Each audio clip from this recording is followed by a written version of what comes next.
So as many of you may have seen, I've created a series of videos showing how I made reconstructions of the Viking Age Armrings from the Silverdale Hoard.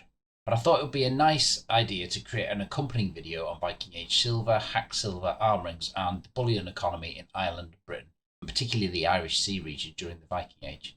Now I'm particularly lucky in that to do that I have a guest with me to help me, Dr Tom Horne.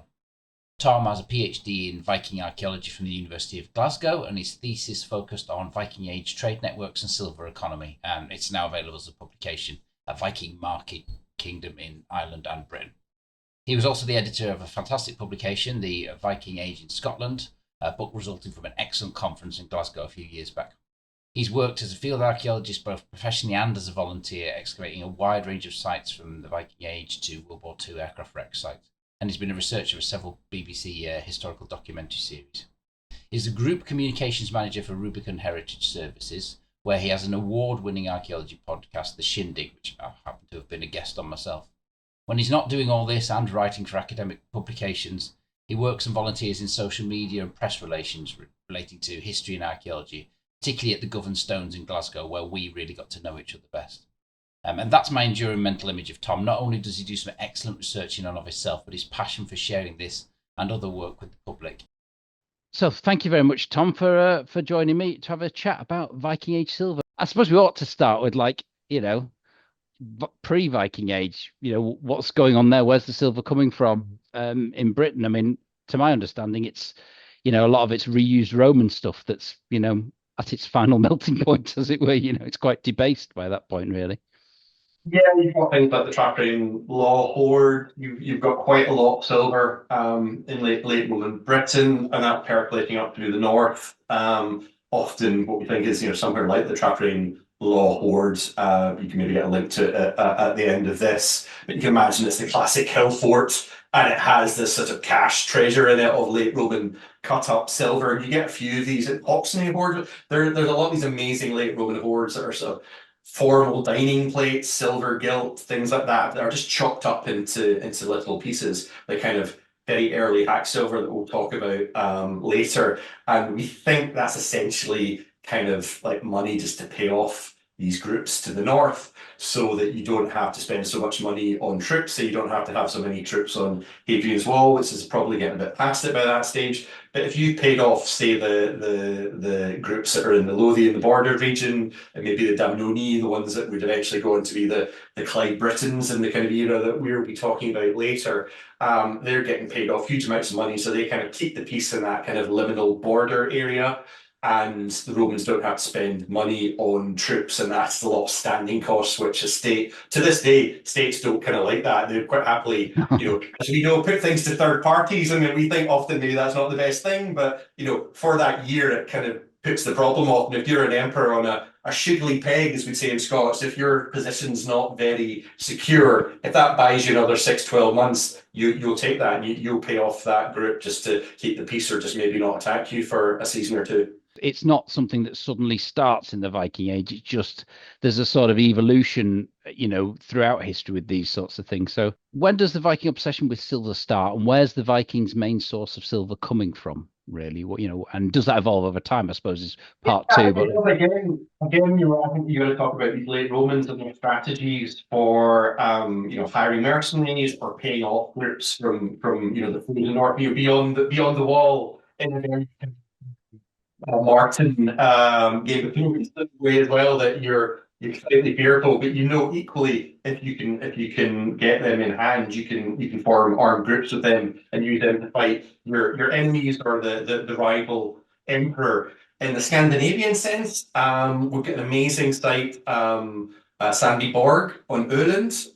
Again, I keep on thinking, I'm just going to annoy Adam, say, we'll maybe make something appear there, or we'll have something at the end.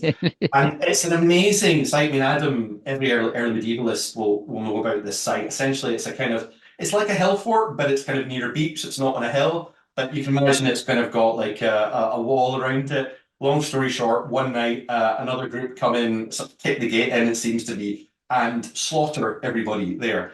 And people are literally found where they've been like slaughtered and pushed into a fire. People are found murdered at their doors. But what you also find just around the corner from their doors are sort of their valuables as well. And you find these kind of caches that look, you get this idea that they're hidden, as this local group of maybe from the next island or from the next village that have come to sort of take your shiny things. And the shiny things that they seem to have, a lot of them are gold and silver from the late Roman Empire. You get gold solidi, so these heavy gold coins. So we think that a lot of these groups are probably being used as mercenaries. So they're maybe going south and they're fighting for the late Roman state. And in return for that, when they return home, they've got money. So they've got shiny precious metals from the south of Europe. And that's probably where the kind of interest in portable wealth, shiny metals, that really comes in, and that's when they have access to it. And of course, at that point, you can melt down silver, gold coins, and you can make them into things like the armrings that we'll be discussing later. But this is the kind of migration period that they would call it in archaeology. So the migration period, the Vendel period, it's the kind of, I hate to use pre and post terms that suggest that things are inevitable, but it's the kind of historical period before things start to look a lot more like we consider the Vikings, and the Vendels are sort of halfway house between this kind of migration period, when these Germanic groups like the Goths are moving from Scandinavia into Europe and causing problems for the late Roman state. Then, of course, the Romans buy them off and settle them everywhere as well. So what's happening,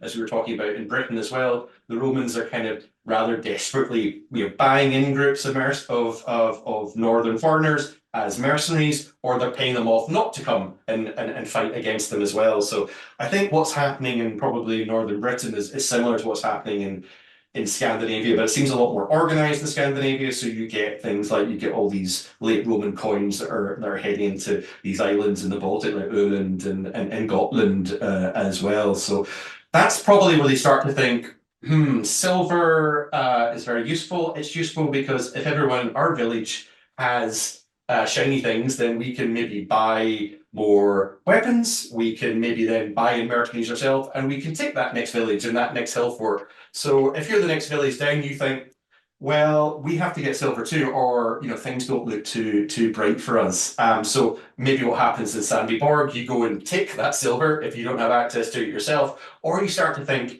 where can we get this? And maybe you start to travel. And we think this is really what begins to happen in this Vendel period into the early Viking Age. So we're talking about, let's put ourselves into the 750s, what we call the mid-8th century. Mm-hmm. And that's when, and Adam will know about this too, we find two of the most amazing ship burials that have ever been found in what is now really the Viking world. And they're called the Salme ship burials. And these are two burials that were discovered in Estonia.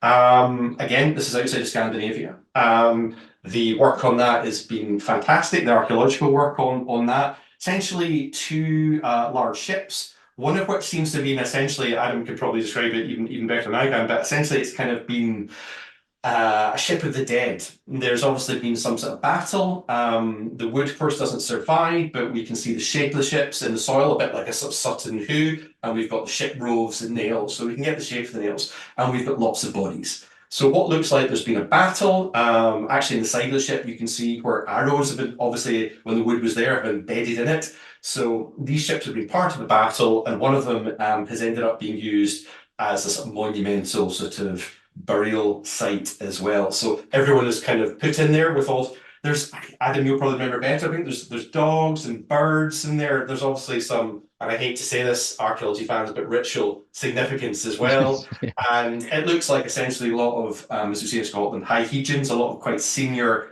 what beginning to look like Vikings that are buried on this ship. So you can imagine that maybe they've lost or maybe they've won, and this is all the people that have died, and before they've sailed off, they've created essentially this amazing sort of ship mound. They probably lightly covered it. And and we know now, we've got amazing research done on it, from the DNA and the enamel evidence from your teeth that these people seem to come from the Swear country, so that's central Sweden. So imagine where Stockholm is, Lake Mälaren to the west of Stockholm, where you find the later Viking trading town of Birka on the island of Björkö. So they seem to be from that area, but they're coming from there. It looks like it's the mid-8th century, so kind of like the 750s. And what we're thinking as archaeologists is, Why are they there? What are they doing? The interesting thing about these ships as well, there's a suggestion, just a subtle suggestion in the soil that these ships had keels. And what do keels make? Yeah. Yeah, so that means that looks like they've taken there's been a leap. There's been that technological leap that you'll get occasionally in human history where suddenly someone just gets that little bit ahead. Maybe tanks in the First World War, and that suddenly for like 6 months you've got this massive advantage. But in the early medieval period, this might be an advantage for 6 years or 60 years. Suddenly you've got this ability to project force, to use a modern term, far away. And if you're, again, these people that have know that there's silver to be had and gold to be had elsewhere in the world, suddenly you've got the ships and you can go out and try and find that silver. So there's definitely been arguments that maybe this is actually rival Viking groups that are starting to exploit the trade routes that are heading into Eastern Europe through the Ukrainian-Russian river systems, through the Baltic states. Maybe there's a group of people from Gotland, a group of people from Sphere country, this sort of Maloran sort of region, and maybe they've had a fight over control of this major trade route as well. And what do we think is coming through from there? Well, again, archaeology is handy, and what we'll be talking about there today is hoards. So we know from hoards in places like Sweden, particularly Gotland and Åland, places like that, you start getting coins coming through from Central Asia. So a lot of time you'll hear it as Arabic, but or Muslim, but they're from Central Asia, right? Cultures that are by that stage culturally Islamic, and they're known as dirhams. And this is widely used coinage in the Islamic world, in the Caliphate, based in Baghdad, but also in the Emirates. So you get Emirates, you get these kind of semi-independent kingdoms out with, but kind of nominal control of maybe under Baghdad. So you get like the Samanids, and quite a lot of the coins that come through laterally, these dirhams, are from the Samanid Emirate, and that's in places like Uzbekistan now. So I mean, it's amazing. Places like Samarkand, these really redolent place names. So what we think maybe these groups in Salme are interested in, the trade routes that they're fighting over, is the route to get whatever they're getting out of Scandinavia. Spoiler alert, it's probably slaves. Yes, yeah. Probably slaves. It might be furs, Arctic furs, again, that you can sell to the warmer countries in the Mediterranean and also the Middle East and Central Asia. So, putting two and two together, we think Salme, and then later on what is happening is Scandinavians are going east. We know the Rus, for example, we think they're originally maybe as like a Swedish or Gotlandic group that head through these Russian, Ukrainian river systems, and they start to exploit the land there. And again, that's probably slave taking, but they're trading there as well. And we have stories in the history where there are groups that we think are these sort of Scandinavian, sort of Slavic sort of groups of intermixed, and they're trading with Islamic, or traders, I should say, from this Baghdad Caliphate. Ibn Fadlan is a name, you might know the film, The 13th Warrior, for example. So maybe what we think, a long story short, then slaves are going east from Scandinavia and wherever the Scandinavians get them from, around the Baltic at that stage, but later on, of course, as we know, Britain and Ireland as well. And then what they're getting in return seems to be things like silks, but importantly, lots and lots of silver. You've got this mechanic in place then that's going to set you up throughout most of the Viking Age, whereby there's a demand for things.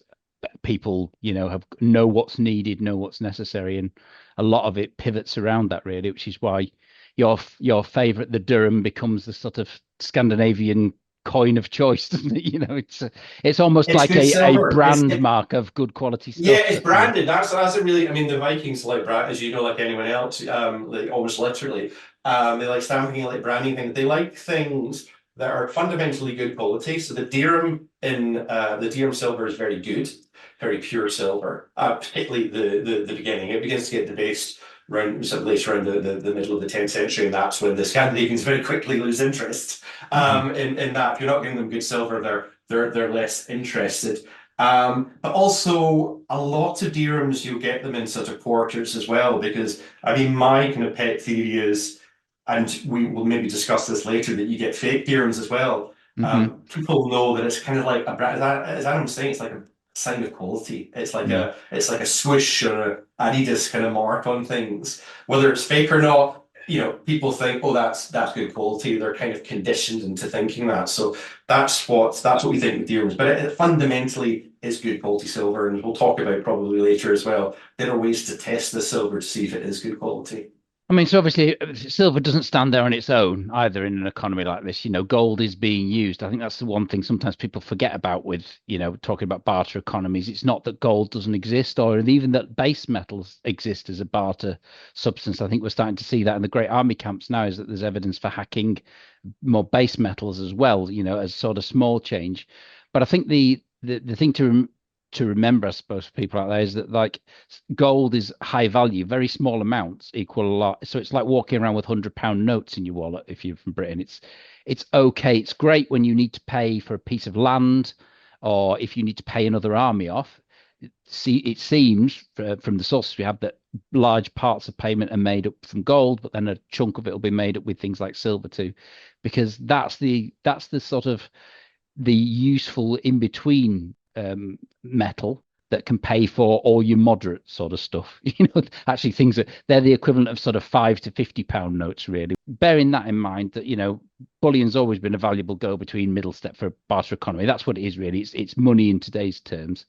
So just thinking about that, it's weird because we pivot onto a situation where you have arm rings being used, and arm rings are both a method, a piece of coinage, but they're also a decorative thing too. So, I mean, we don't really know why there's that shift. And there's clearly some in the Viking Age, you see arm rings that are clearly being used as arm rings as well. Some of the fancier ones in the Galloway Hoard and Silverdale Hoard, for example, they clearly are arm rings. What do you think it is do you think it's the portable nature of it? Do you think it's the fact that initially you can slip it on your wrist? And I think you'll know from your work at Cumberland as well, when you get to live that experience of archaeology, and you probably find, you think, oh, everyone would have been wearing this at arm ring, and then you realize it's really kind of like shiggly on your wrist, and you kind of think, oh, maybe actually, and you don't maybe find them so often engraved, and you think, oh, actually, most time that we find these arm rings are kind of in these hoards. But I think the best way to think of it is that, it's a bit like we can all, have a sort of element of double think to what we do.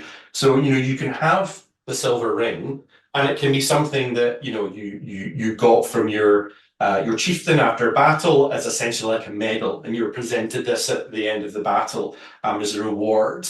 And it's something that has that kind of social meaning in it. It's being gifted to you, and we talk about a gift economy. So it's very important in these sort of societies, particularly the early medieval period, and particularly Scandinavians, the gift giving is important, and receiving a gift, and then that creates a relationship between two people. So, that chieftain is kind of binding you to them with this gift, but then equally you owe them probably future service based on this gift, because it's probably not really more than you deserve, but it's something you're continuing, you're creating a relationship between two people. So rings and jewelry are definitely that. But what we know from later sagas, and what we know from hoards as well, and also trading sites as well, that these rings get cut up. They get cut up a lot, and often you'll get hoards that are almost entirely made of cut up bits of jewelry and these bits of arm rings. There's also a later saga when someone is given a silver ring and he cuts it up and he buys things with it, and that's not seen as being odd. It's not, you can have both things. You can have something that has a social value, you've been given this ring as a gift, but then also practically, as Adam says, this is worth 4 cows, and you want to buy 1 cow or you want to buy 1 field, and that's going to be a quarter of that ring in weight and value of the silver. So you've got to imagine these things have a dual purpose. They have a value when they're being gifted or given to you or created for you. You'll have seen Adam's videos, and not now and later, of the effort it takes him to use this. And I think Adam was saying in one of his videos, the real effort is knowing exactly how much silver you're going to need in advance and being able to figure all that sort of things out. And that's the value that the metal worker is putting that in as well. So you get the value of the metal worker that's put into the silver, the value of the silver itself, and then the value that the person, maybe not the metal worker, but their chief, who's then given it to you. So there's a biography of this object that's gone through. It's the silver being got, maybe all the way from Central Asia, sold for slaves. Again, that's the result of battle and campaigns and people dying to get this silver. And then your silversmith has made it into something that's added a value. There's a sort of magical smithing element to it as well. And then the person who has this silver ring has then maybe gifted it to you, or maybe you've stolen it or whatever, but there's a value, there's a story to it. But equally, as I say, at the end of the day, I'm sounding like a Scottish football pundit, at the end of the day, that's soccer to the North Americans. They get cut up.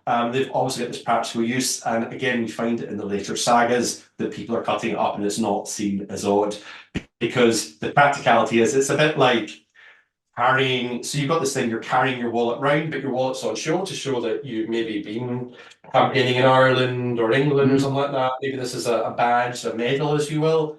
But then fundamentally, you'll collect several of these and you can store them on your arm. It's good carrying around, but then equally, you'll need to start using this silver.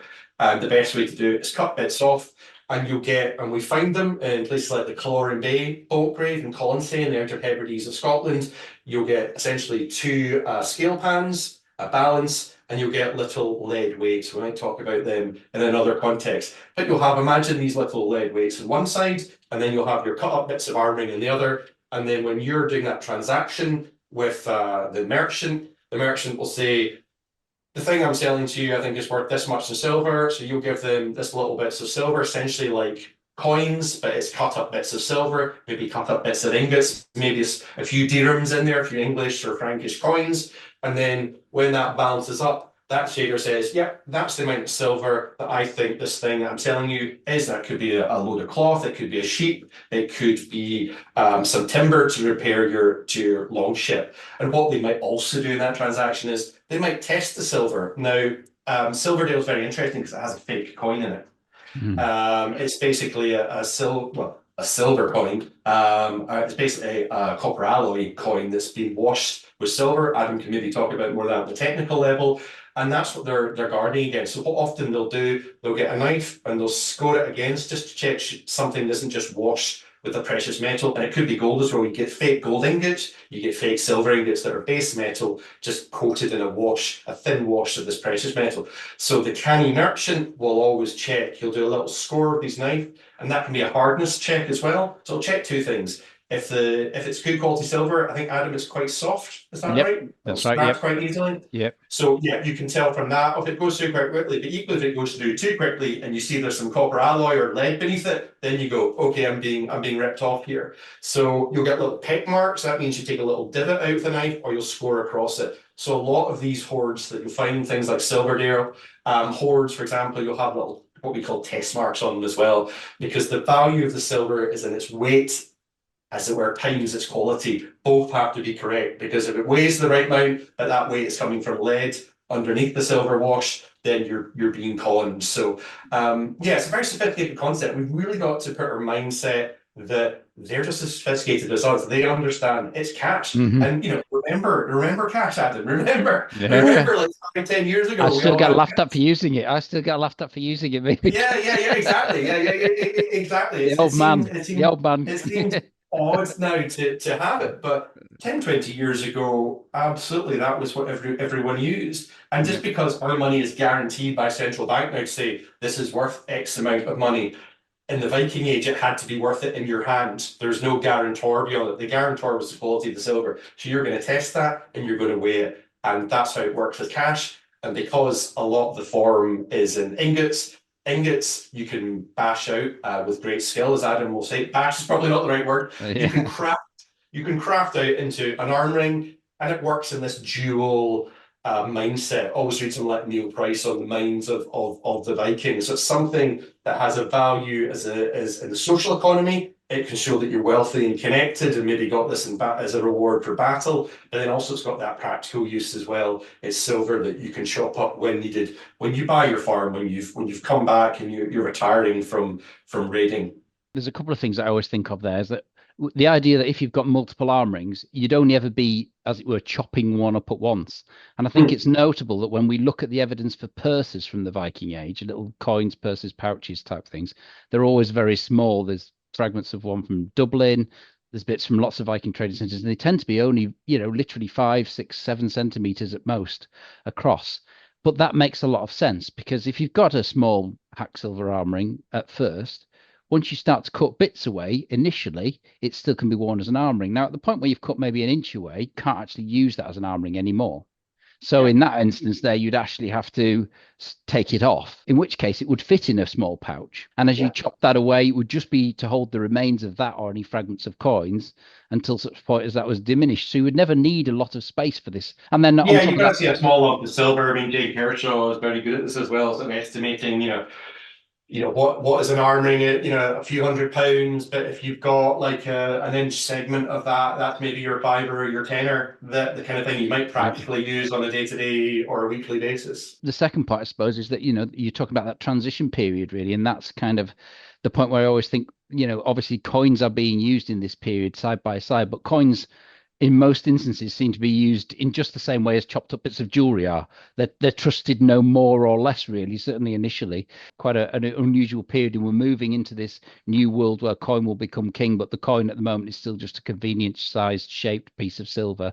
And if it's got a brand or a badge on it, that brand or a badge is just in effect signaling whether it's decent quality metal or not, and nothing more. Yeah, that's in, we know Vikings that are in the Anglo-Saxon world, they're practicing what is, at the very least, the dual economy. So they've got this bullion pack silver based economy, but they're also using the coins of the kingdoms that they're living in or engaging with or maybe trading with. And that coins, I think, counted by tail, you call it. That's literally when you're counting out, the coin, these are 10 coins, and that is in a sense more guaranteed by that Anglo-Saxon king, although the value is still in the precious metal, but that is a certain number of coins. So an English merchant will say to you, that's 10 of these silver coins, whatever, and you'll pay those 10 coins. It's not, they won't accept that equivalent weight of silver because they have to then get that converted, and they can't do that. And the Anglo-Saxon kings will insist when they're getting their taxes in, it's in the coins that they produced or their moneyers have produced. So if you're going between these worlds, if you're a Viking living in England, say, you have to be able to work both systems, essentially. Yeah. Yeah, so I think this idea of trust, it takes a lot to get your head around that, because we trust so implicitly our economy. And I guess there's a flip side of that. I suppose one thing you were talking about, nicking and testing, it's why we find such a lot of touchstones in the Viking Age as well, isn't it? Where people have been testing silver on those. And indeed, the Galloway Hoard. The Galloway Hoard is that amazing gold touchstone that's in that sort of gold arc, that beautiful what's it called there with the small balls of gold? Filigree granulation work. Filigree granulation, but you can still unhook it and use it as and the tests that Mary Davis et al. The National Museums of Scotland have done on it have shown that it's had gold scraped against it as well. So yeah, even the testing equipment becomes kind of like, holy's the wrong word, but it kind of gets elevated as well. It's the thing that helps you trust the transactions, sort of thing as well. So it's trust is a huge thing. Yeah, there's some really interesting work by Dr. Marek Genoviak, who was looking at fakes, at these sort of midway points between them down the river systems to the east, and was finding that actually some of the fake dirhams were of higher quality silver than some of the other ones. So one of his theories was that, if this was the agreed meeting place, so presumably they would come up with silver and silks and things like that, these traders, Scandinavian traders, would head their way there too. If there was a bumper crop of people or furs or whatever it was they were trading that year, and there wasn't enough silver, that they would in effect be minting their own dirhams at these way stations. So they would be fake in one sense, but they weren't fake in that they wanted to genuinely pay for the goods. The Scandinavians wanted paying this way, but to make sure they were happy with it, they were making sure the silver was even better than the proper dirhams, as it were. So there's faking brings about like a cheating context to us, but actually it just shows how much, to some degree, the dirham as a symbol had become as a symbol of trust at that period. If they were faking them, but faking them better than the real things, Yeah, no, it'll be the Volga Bulghars that you get these. Yeah, you get the fakes that I think there's maybe some of the Currencies Hoards as well, but we definitely get some of these Volga, Bulgar, and the River Volga fakes in Britain and Ireland as well. So yeah, they get flushed through the system too. So I suppose we should at least talk about armrings at some point during a Silverdale armring. I suppose we have done a little bit. You've mentioned it culturally; it's part of what they do, and I guess at some point, actually, an armring itself, because a lot of them are not turned into armrings, are they? They're found flat or folded within these hoards. The Galloway Hoard, yeah, I mean, I don't know. You need to ask Adrian or Martin or Mary at the National Museum of Scotland, but Can you remember the Galway Hoard ones, which are a lot of them are being flattened out? Have the metal stress? Does it show that they've been made into circular rings at any point and then flattened out again? I don't know. That maybe for another video. I mean, you see it in the Bronze Age too. You see bronze axes being at some point just become the expected currency, and they're being used in a similar way. So at some point, I guess arm rings must just be the culturally expected trade, thing that you have made into this form for whatever reason. But it's quite interesting that we have a lot of these forms in the Irish Sea region in particular, particularly in Britain and Ireland. But you've got ring money, you've got these broadband arm rings, and you've got the decorative types like the fancier ones. So I wonder if you'd like to expand on that a bit. Particularly, broadband arm rings and ring money are quite interesting, really, aren't they, from that point of view? Yeah, those two in particular. The broadband armings are interesting. They seem to develop in what I call southern Scandinavia, but for most people that'll be like, where is that exactly? And that's essentially kind of the Danish part, and Ish probably does a lot of the heavy lifting here. But that'll be what is now Denmark, but probably what bits of now northern Germany into Frisia or Frisia. It will be southern Norway, so the Oslo Fjord, and it'll be Skåne or Scania in southeast southern point of Sweden as well. So southern Scandinavia, think of it as a kind of Danish kind of kingdom sort of thing. A lot of the interesting developments in silver and jewelry kind of happens in that area because they're kind of plugged between these two worlds. They've got the access to the Baltic world where all the silver is coming in, but then they've got the access to the Frankish world to the south. And then you've got access to Britain and Ireland across the North Sea as well. So it's really kind of like the fulcrum, the kind of east meets west, is in southern Norway and in what is now Denmark and Jutland as well. And they develop forms and they get cocktails, where one case of this is what is known as the broadband armring. Although they do get broader in their bands when they're developed, and they are developed when they reach Ireland. We think maybe Dublin, we're not entirely sure. But these broadband types, and Adam will maybe explain more technically what they are. Again, they would have been flattened out of ingots, we think. Again, the silver going into them may be melted down from dirhams. But there's great work by Jane Kershaw and Stephen Merkel and various other researchers on the silver that's going into these things. So look up these researchers, they're fantastic. But this broadband type gets developed in Ireland, late 9th century into the early 10th century, and that's the one what we call the broadband arming. So essentially it's got a slightly larger area, almost more like a watch, the kind of area where the watch face is. Imagine a Casio watch, but the watch face has been stamped onto it, and it really is like one of those 1980s watches. Yeah, that's it. And that's it. The interesting bit that you'll get more room for showing off is on where the watch face would be, as Adam says there.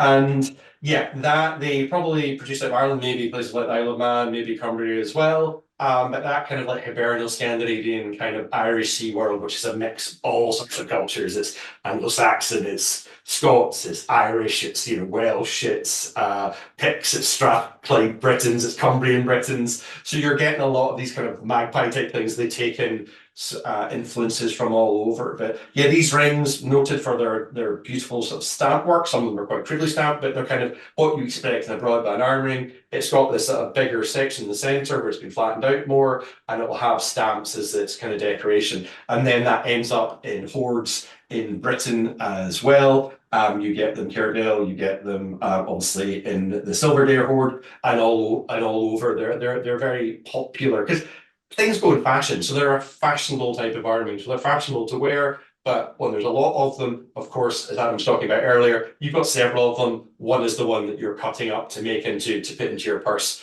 essentially. So that's the broadband type. The other type develops again late 9th, early 10th century, is a thing that we call ring money. Ring money is a term that's maybe not favoured quite so much these days, because there's this idea that they're essentially almost like standardized form and weight of currency. So, there's this idea that there's a Viking kind of ounce, which is about 24.4 to 26.5 grams. But I think people are aiming for that mid-20s, and that's the kind of recognized weight. And you can see patterns in these weights, these lead weights we were talking about earlier, that maybe suggest that you get thirds and halves and quarters of these weights, things like air togs. But again, Google that sort of thing, is really interested in it. I think we won't get into it here. It would melt your brain, wouldn't it? It would melt your brain. Oh, no, really. no, don't. I'm just on the edge. I'm holding onto the edge of understanding on the Viking metrology, for sure. And if anyone's sitting here going, oh, I could sort that out, get out now. Reverse. It's a bad idea. Reverse. That way madness lies. It was they were trying to get close to, but they had an idea that there was Yeah, they were. Yeah. Now, this ring money sort of thing, interestingly, again, developed in this Irish Sea region, and it's very plain. But the original ones actually also have stamps on them. But where it's really popular, and it's not very popular in the Irish Sea region for very long, but it becomes very popular in Scandinavian Scotland, and they go gangbusters on that. They absolutely can't get enough of it. And the hoards that you get in the 10th century and into the 11th century in Scotland, increasingly more and more of this ring money and more of it is hacked into smaller pieces, to the extent that the kind of 11th century hoards in Scandinavian Scotland, they're having to use like cattle ring horns, I should say, and because of tiny little bits of this ring money and other bits of hack silver, but you're essentially having to use that because otherwise, it just gets lost. So there's so much of them and they're so small that you'll find these hoards, and they're in essentially cattle horns as well. But again, that's a form that just becomes really popular in Scandinavian Scotland. We don't know why, but culturally, obviously just struck a chord, and that's what develops that. Whereas in Ireland and England, they kind of favour these more kind of highly decorated rings, and often annular rings, completely annular ones as well, ones that are tied at the end, whereas the Scottish Scandinavians have got again essentially bracelets. This cuff style, like cuff style, yeah. You've got some of the iterations on like that, the domed ones, like that, like Galloway has some. I know there's some in Cuerdale, and the little nested group within Silverdale. I mean, they're in effect like an iteration upon the broadband styles, but there's such a lot of work goes into those. The video shows, even with modern tools, it still takes tens of hours to make these things.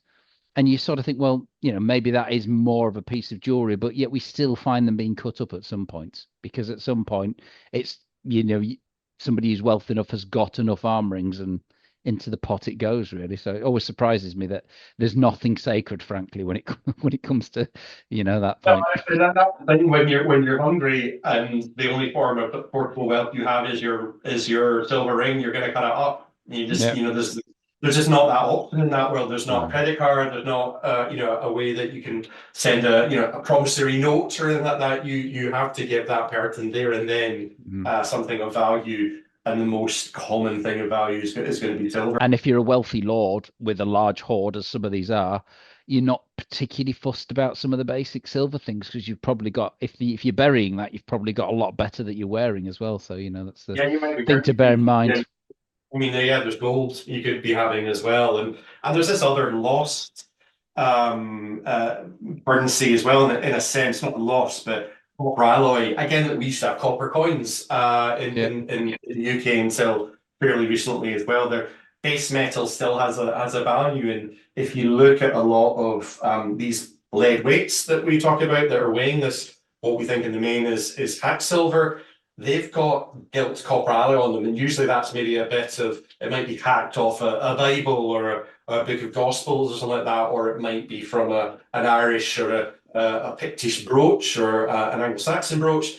But they kind of, that has a value itself, and that's copper alloy that they're sticking proudly on top of these lead weights as well. So copper alloy, and particularly gilt copper alloy, seems to have a value in itself, and that may have had a currency role. And there's other currency that could have been used. You might have been using a lens of cloth, you might have been using glass beads. There's other argument that glass beads are so ubiquitous that maybe they are used for currency as well. So it's very much the Vikings are horses for courses. They're kind of very practical, and they had to be, because they're kind of out of their comfort zone. They're out of their home countries, and they just have to adapt. In something like Galloway, you're seeing beads being deposited with just the sort of care and attention that all the other items are in there. So there clearly is some value there that we are, I guess we can perceive it, but that perhaps that seems to some people a little bit odd, but it's clearly there in the archaeological record. So I suppose we better talk about hoards themselves to some degree, Yeah. because that's the other thing. It's you often get asked, what the heck is a hoard, and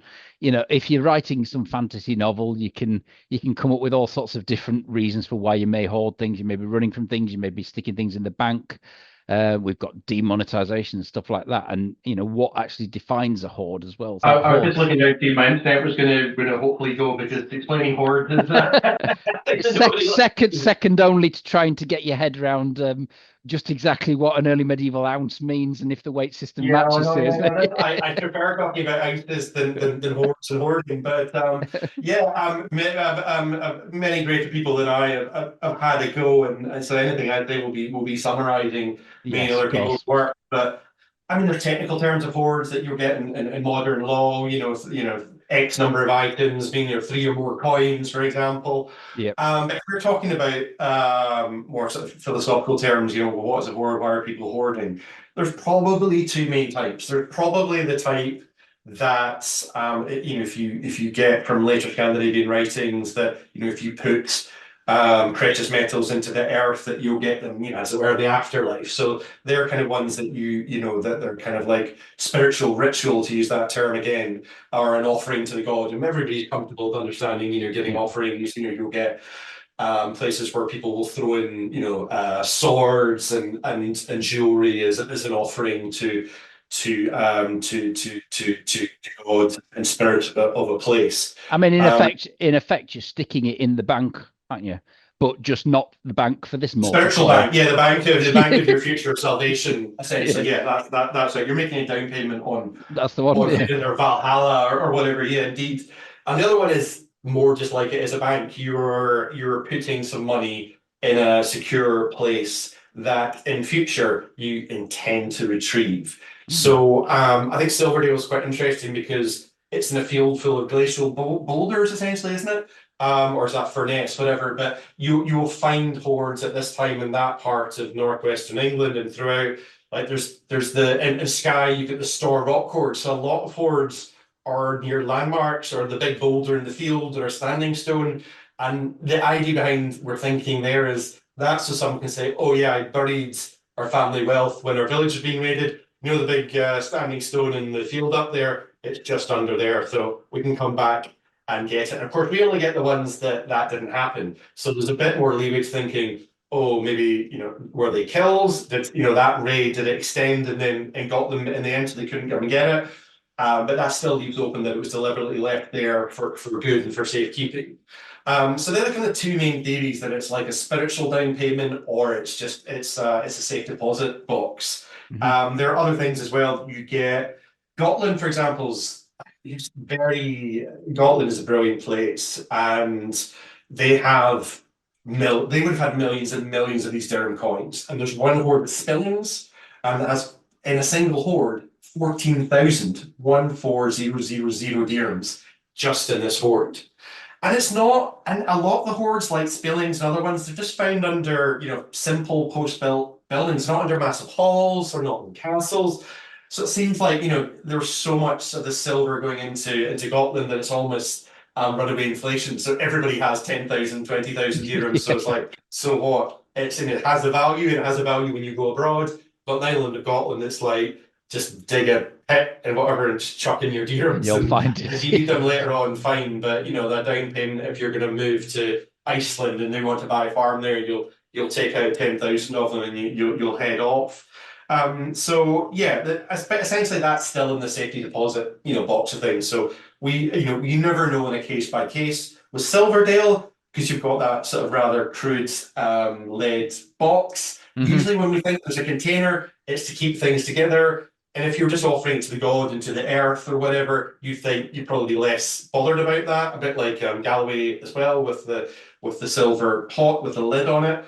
That there's an idea that these are kind of there, that you're going to come back and get them. And Galloway is quite interesting as well, because when it's in sort of in 2 or 3 sections. They found some initial silver, and then there was a layer of gravel that looked natural, and then beneath that, that was where the pot was. I think the pot's in the lowest level, which had all the, you know, the famous dirt balls. This is another podcast, but amazing things, the beads of things, the gold, a lot of the gold as well, things that were of massive value and value that we can only guess at today. But the idea that that gravel on top may look like the natural, and the archaeologists and the finders at the time thought it was natural. So that might have actually been a decoy. The stuff above it, there's an idea that maybe this was a decoy layer. So again, if you're thinking of decoys, you're thinking, well, people might dig this up and hopefully they'll stop after the first layer, they'll stop at the gravel, and they won't find the real good stuff at the bottom. So again, maybe that's presumably hoping that you're coming back to get it. And equally, you could just be protecting it so that the gods, or you get access to it in the afterlife. So we never really know, but that's the kind of the two main types, we think. And it's interesting because there's quite a lot of them seem to be in lead containers, don't they, really? So you know, the theory is that those are, as you say, they're ways of protecting it, because it is your intention to come back, because that will, to some degree, protect it from most things it needs for a short period. So, I mean, this is normally the point where people say, tell us about how unique and amazing Silverdale is, but I'm not going to make you do that, because it's not. And actually, I think it's a boring question, that. I think sometimes it's interesting to ask why it's not unique, because that's one thing that's quite interesting about these hoards, is that there's such a lot of commonality between a lot of them, isn't it? The sort of the contents and the ratios of things within them themselves. So this is like a mini Curedale, Silverdale, really. It's about 1 kilogram, 201 pieces. Curedale is 8,600 pieces and 40 kilograms. I know. Monsters. 60 mils away or something like that. Yeah, so it's again, I think there's probably a whole video just on the importance of Morecambe Bay to the Vikings, because I think that's really not discussed enough, how important Morecambe Bay obviously was to the Vikings. But that's probably a rabbit hole we don't want to go down now. But a lot of these late, these 10th century, early 10th century to mid 10th century hoard are clustered around Morecambe Bay, and you just get an idea. You can just see it's almost beginning to be like an inland sea. You can imagine, and again, if you're going east-west between York, Jorvik, and Dublin and the Isle of Man, it's a kind of place that, along the North Wales coast and up the coast, it's the kind of place you might naturally end up and have a haven, a safe haven there as well. So, and the fact that Furness is probably about 50 years later, another hoard found around about the same time as Silverdale, suggests that it was probably in fairly secure Scandinavian hands relatively late as well. So it's probably like a mini Scandinavian loch or inland sea, almost Morecambe Bay. But that's for another thing. But yeah, it's interesting for the fact that as you say, it's like 4 or 5 other hoards that are deposited in this period between about 900 and sort of 930.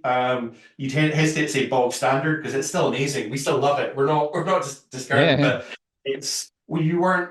If someone said to you, "Oh, we found a new hoard," Adam and I could probably guess. If you told us the area and you told us we think it dates around then, we would probably be able to get 90% of the contents in it.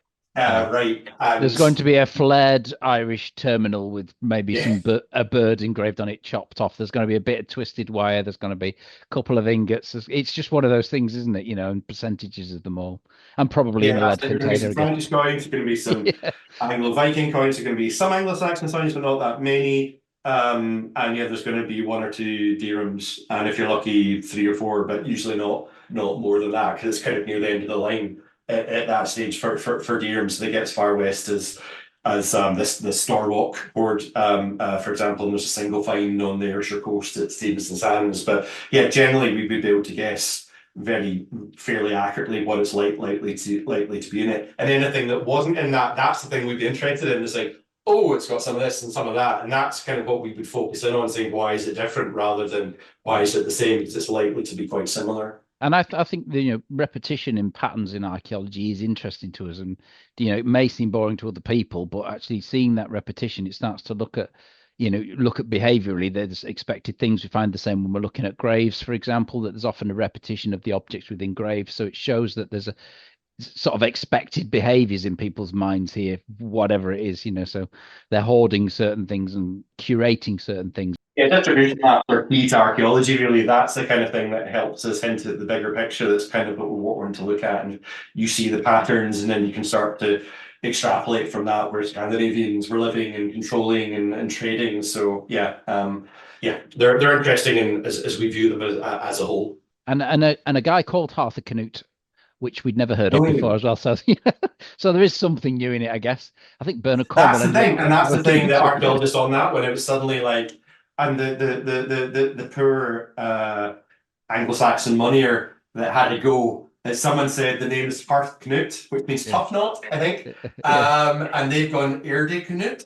They're in air, and they've thrown in some letters there. And see, there's probably very clever linguists that can say we can actually get an idea of how the accents were at that time because that's hit the ear of this person A in certain way. York that way. So they must have said it like this in their local. So yeah, there's lots of fun stuff because you know how it would have been said in Old North and how it's pronounced, and then you can think, well, if they've heard it like that, that means that their accent or so yeah, there's fascinating stuff with that. But yeah, king that we didn't know. This little coin appears, and so there's a lot of little princelings and short-lived kings that are in charge of this kind of the entire area is kind of liminal between what is the modern Scottish border and Hmm. the centre of England, which is Wessex, and what's becoming Anglo-Saxon England is kind of trying to push north again. And you've got all these settled Scandinavians. Some Scandinavians have come over from Ireland and come down from the Scottish Islands, and some have been with the Great Army originally as well. And so Yeah. it's a mixed up world, and there's lots of little short-lived kings and regents there as well. So That was going to be my sort of final question, really, was that we know Chester to some degree is, part of Mercia. How far north some of these burrs go, we don't know. There's been suggestions that Penwitham near Preston may be part of a burr, but that's still Preston.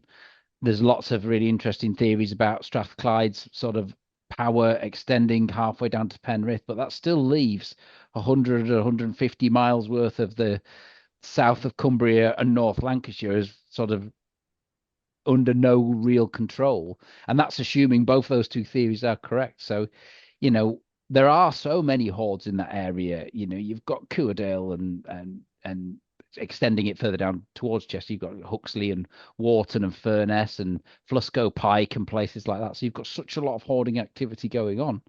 There's clearly something happening there in that relationship between Ireland and between York itself. Dublin and York, those two, trade networks across the country. And yeah, I think they're existing in that space, and it's probably a bit of a Wild West, but that would suit a lot of Scandinavians. Increasingly it's kind of you get the later kings that are trying to bring desperately trying to keep York and Dublin together, and they're kind of more desperados almost. And Curedale is just like a huge cat and money again. You're probably trying to pay mercenaries again desperately. You're trying to stop the Irish taking Dublin. You're trying to stop the Wessex whatever taking over Yorks, and you get the sense that there's lots of money going around. There's lots of mercenary armies, and the Viking Scandinavians, they're desperately trying to keep, because I think, in my sort of work, I think the logic in keeping that open is you're keeping this trade route open, and that's where the money is coming in. So you're desperately, even if it's a little sliver of a Curedale corridor, I call it, that you can get between Ireland, Dublin, Isle of Man, North Wales, and into Cumbria and towards York, and then across the North Sea into southern Scandinavia and the Baltic in the east. I think that's the kind of desperation that you're seeing a lot of these hordes. Some of them are catches of money to pay for that one last go at getting the kingdom, getting the band back together. I think a lot of these hordes are maybe to do with that sort of period, because between about 900 and 954, it's like it's going to be messy there. But equally, I mean, I know Adam's interested in, you've got things like the writ of Gospatrick, that some of this stuff's been done legally. Some of it is the land's being bought by Anglo-Saxon kings or whatever lords, and they're buying land from people with very Scandinavian names, and that's a legal, transfer. So it's not, when I say the Wild West, there was still law in the Wild West as well. People were still buying properties and buying farms and things like that. So yeah. And Munderness itself, which is north of the Ribble, obviously the Cuerdale horde's found on the banks of the river Ribble near Preston, basically, and the land north of that, the Munderness, it's basically bought from a Scandinavian by King Athelstan in the second quarter of the 10th century and gifted to the Archbishop of York. So we're actually seeing, just as you were saying there, you're seeing the purchase of large parts of land in this area. So you wonder whether that's an attempt to sort of throttle this corridor by the English crown, in effect, at that time, and he's gifting it to the church, Archbishop of York, because it's a canny move because he can't keep his eyes on everything. But, they're much more likely then. It's interesting that it's being gifted to York, in that context, so. Yeah, no, I think that sort of, that cutting off, because I think someone as canny as Athelstan, who's, probably the most underrated, king of their medieval period, he's probably aware if he cuts off that east-west link, then the Vikings are just gonna that's their busted flush. I mean, they'll continue in maybe bits of Yorkshire or whatever, and they'll continue in Ireland, but he's not bothered about that. He just wants to be able to project his force reliably when he needs to in the north of England and into Scotland. We know he considers himself a Brett Wilder. He considers himself a ruler of the entire island of Britain, and you can't do that if you've got like a Viking highway leading across it. So I think him, he and his family, Athelflaed, and all the kind of people connected to the House of Wessex, I think they know that they're just trying to snip that cord, essentially. That's brilliant. Well, thank you so much for chatting to me about this, Tom. It's always exciting. I don't want to keep you all evening, but once you get us two rabbiting about that, at least there's been no beer involved. That could have been truly fatal. Yeah. I mean, we'll continue talking about this for about another 3 hours, but that's in the Patreon extra level. You have to pay. There you go. Yeah. Talking till midnight. No, I don't think anyone would want to, but that's the badger. I should probably point out, if you may as well give people the title of your book and where it's available, because if anyone wants to read in a bit more detail about this, that's definitely the place to go. So over to you for that. That was published with Routledge. So it's a Viking market kingdom in Ireland and Britain, and it's got a subtitle on that as well. But the memorable one is a Viking market kingdom in Ireland and Britain, and I talk about the Currencies corridor, and I talk about. I'll put links below and everything. Thank you. Yeah, so it's a lot about all the fun silver, exciting trade networks. But I think it's the thing that keeps everything going. It's the fact that the human misery of slavery is probably underpinning all the stuff that we're talking about today. It's clothing as well as furniture, silks, whatever. But I think the bulk of all of it is probably slaving, and I think to understand that, you need to understand these trade networks and why the Vikings are so keen to establish trade networks and trading towns. So that's what that kind of book is trying to get to the bottom of. It's a great read, as always, and having heard you talk about it a number of times now, it's always interesting. There's always something else I come away from any chat or any reading thinking, I've not thought about it from that perspective before. Excellent. Thank you very much, and thank you for talking. And Adam is so skilled. I've made stuff with him in his workshop, and you've made an arm ring. I've seen it with my own eyes. I've made an arm ring. Yeah, I've made an arm ring. He can walk the walk as well as talking the talk. Yeah, I'll send, if Adam doesn't have his own picture of it, I'll send it back to him so you can point one of them up. And that was inspired by Adam's work, and I tried to do a bit of a rip off of one of the Galloway Hoard rings as well. So and the other videos on this, I've had a look at that earlier today. So yeah, get watching them. If you've come across this one first, watch the other ones. You'll see Adam making one of the rings, and it's just a fascinating process. And so thank you for having me on, Adam. No, cheers, mate. Thank you very much. I'll speak to you again soon.